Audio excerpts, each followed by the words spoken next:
ورحمۃ اللہ وبرکاتہ۔ بسم اللہ والحمد للہ والصلاة والسلام علی رسول اللہ، اما بعد۔ عزیز طلبہ، دروس البلاغہ میں کل ہم نے استفہام کے ادوات کو پڑھا تھا۔ آج ہم ان ادوات کے بارے میں تفصیلات کو پڑھنا شروع کریں گے۔ تو مصنف نے لکھا ہے فالحمزۃ لطلب التصور او التصدیق، حمزہ استفہام تصور کو طلب کرنے کے لیے لایا جاتا ہے یا تصدیق کے لیے لایا جاتا ہے۔ تصور کی تعین مراد ہے، تصور کے طلب کے لیے حمزہ استفہام کو لایا جاتا ہے، یعنی تصور کے اندر تعین کی ضرورت ہوتی ہے، شخص کو یا چیز کو متعین کرنے کی ضرورت ہوتی ہے، اس کو طلب کیا جاتا ہے، یا پھر حمزہ استفہام کو تصدیق کے لیے لایا جاتا ہے۔ آگے لکھا ہے وَالتَّصَوُّرُ هُوَ إِدْرَاكُ الْمُفْرَدِ، تصور مفرد کے ادراک کو کہا جاتا ہے۔ تصور مفرد کے ادراک کو کہا جاتا ہے۔ تصور اصل میں وہ چیز ہوتی ہے جو ذہن میں ہوتی ہے، اور ذہن میں جو چیز آتی ہے وہ تصور کہلاتی ہے، تو وہ چیز جو ہے وہ مفرد ہے، تو اس مفرد کے ادراک کو، اس کو ذہن میں پا لینے کو تصور کہا جاتا ہے، اور پھر اس کی تعین کی ضرورت ہوتی ہے۔ اس کی تعین ہم حمزہ کے ذریعے سے کرا سکتے ہیں، جیسے کہ آپ کہتے ہیں کَقَوْلِكَ عَلِيٌّ مُسَافِرٌ أَمْ خَالِدٌ، کیا علی مسافر ہے یا خالد؟ اب یہاں تعین کی ضرورت ہے، علی نے سفر کیا ہے یا خالد نے، تو یہاں پر اس تصور کو درست کرنے کی ضرورت ہے، اس میں تعین کی ضرورت ہے۔ تو آپ کا خیال ہے تعتقد ان السفر حصل من احدہما، آپ کا اعتقاد ہے، آپ کا تصور یہ ہے کہ سفر ان دونوں میں سے کسی ایک سے ہوا ہے، ولیکن تطلب تعینہ، لیکن آپ اس کی تعین کی طلب کرتے ہو، اس کو متعین کرنا چاہتے ہو، تو اسی لیے سننے والا جواب دے گا، وہ کہے گا وَلِذَا يُجَابُ بِالتَّعْيِينِ، اسی لیے تعین کے ساتھ جواب دیا جائے گا۔ فَيُقَالُ، تو کہا جائے گا عَلِيٌّ مثلا، مثال کے طور پر کہنے والا کہے گا کہ علی نے سفر کیا ہے، علی مسافر تھا، تو وہ بات پوری ہو گئی اور بات سمجھ میں آ گئی کہ علی ہی ایسا انسان ہے جس نے سفر کیا، تو تعین ہو گئی۔ یہ تو تھا تصور کے بارے میں۔ اب ہے تصدیق، کہتے ہیں وَالتَّصْدِيقُ هُوَ إِدْرَاكُ النِّسْبَةِ، تصدیق کہتے ہیں نسبت کے ادراک کو، نسبت کے ادراک کرنے کو تصدیق کہتے ہیں، یعنی کام کس سے ہوا ہے، وہ کام کس کی طرف منسوب ہے، وہ چیز کس کی طرف منسوب ہے، اس کی تصدیق آپ کو کرانی ہے کہ یہ کس نے کیا، کون سا ہے وہ۔ جیسے کہ مثال ہے نحو اسافر علی، کیا علی نے سفر کیا، سفر کی نسبت علی کی طرف ہے، تو کیا علی نے سفر کیا۔ تستفہم عن حصول السفر وعدمہ، آپ سوال پوچھ رہے ہیں سفر کے ہونے کے بارے میں یا نہ ہونے کے بارے میں، یعنی یہ کام جو علی کی طرف منسوب ہے، کیا اس نے، علی ہے بس، وہ علی کی تعین ہے، لیکن کیا اس نے یہ کام کیا ہے یا نہیں کیا ہے، اس میں تصدیق کی ضرورت ہے، آپ کو تصدیق چاہیے کہ یہ کام ہوا یا نہیں ہوا۔ اسی لیے جواب دیا جائے گا وَلِذَا يُجَابُ بِنَعَمْ أَوْ لَا، اس لیے نعم اور لا کے ساتھ جواب ہوگا، ہاں یا نہیں میں جواب ہوگا، کیا ہوگا تو ہاں اور نہیں کیا ہوگا تو نہیں میں جواب ملے گا۔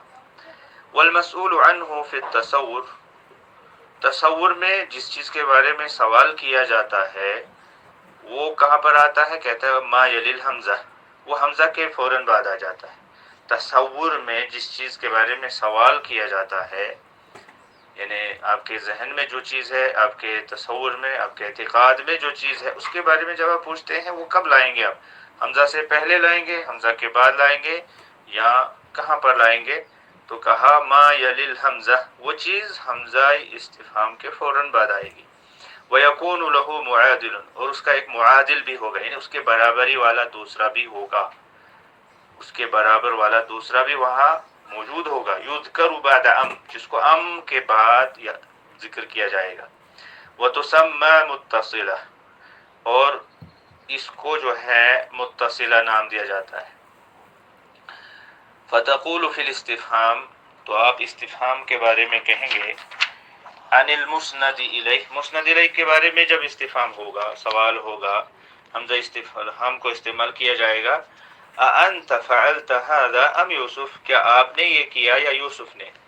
حمزہ استفہام ہے، اور انت یہ وہ چیز ہے جس کے بارے میں آپ پوچھ رہے ہیں، تصور کے بارے میں، تصور میں جس کے بارے میں آپ کو سوال کرنا تھا، یہ وہی ہے.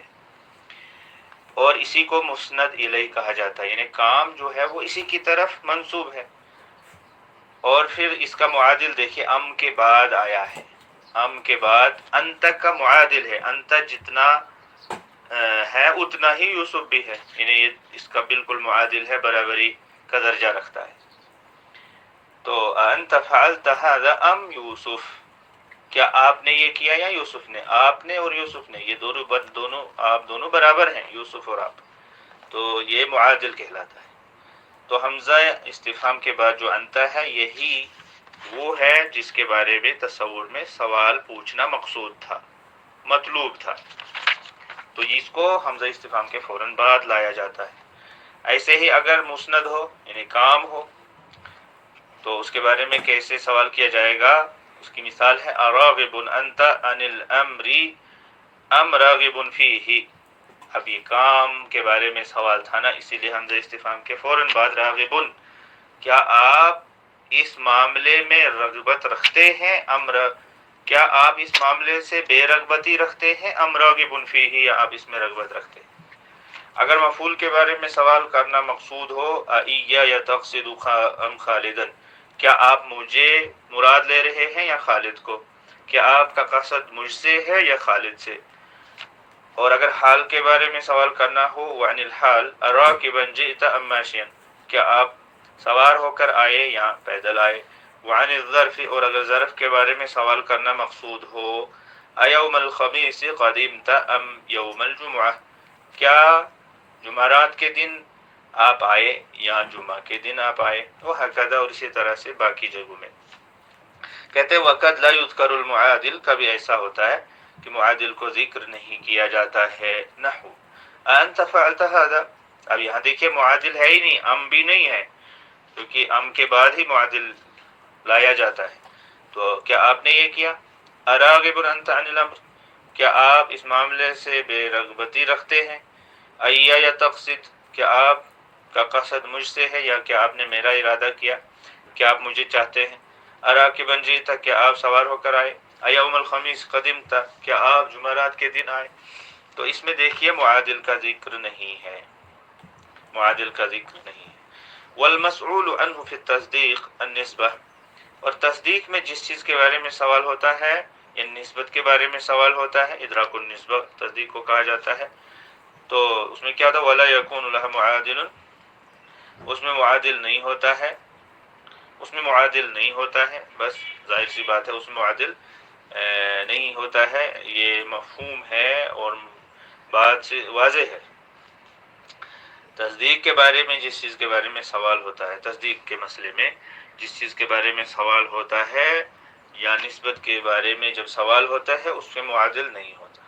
فَإِن جَاءَتْ أَمْ بَعْدَهَا، اگر اس کے بعد ام بھی آ جائے، مثلا پیچھے مثال ہم نے پڑھی اسافر علی، اس میں اگر ام آ بھی جائے، ام اسافر علی ام لا، کیا علی نے سفر کیا یا نہیں، تو اس ام کو اب کیا کہا جائے گا. کہا قدرت منقطعہ، اس کو منقطعہ مقدر مانا جائے گا.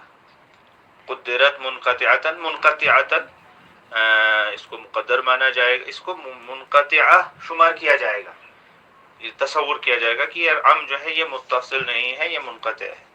وَتَكُونُ بِمَعنَى بل، اور یہ ام جو ہے یہاں پر بل کے معنی میں ہوگی. جیسے پہلے ہم نے کہا کہ پہلے میں جو ہے وَتُسَمَّى متصلہ، یہاں ام متصل ہے، اس کا اتصال ہے اسی جملے کے ساتھ، آگے اور پیچھے دونوں طرف اس کا اتصال ہے. لیکن یہاں ام اگر آئی ہے تو اس کا اتصال نہیں مانا جائے گا، منقطع مانی جائے گی، اور یہ بل کے معنی میں ہوگی۔ اگر کہا جائے گا نا اسافر علی ام لا، تو ہم کہیں گے کیا علی نے سفر کیا؟ بلکہ نہیں، اس نے سفر نہیں کیا، بلکہ نہیں، اس طرح سے ہم اس کا معنی پھر کریں گے۔ یہیں پر رکتے ہیں، کل انشاءاللہ تعالی اور ایک ادات استفہام کے بارے میں بات ہوگی۔ اللہ تعالی ہمیں سمجھ اور توفیق عطا فرمائے، اور محنت کرنے کی ازحد زیادہ توفیق عطا فرمائے۔ والسلام علیکم ورحمۃ اللہ وبرکاتہ۔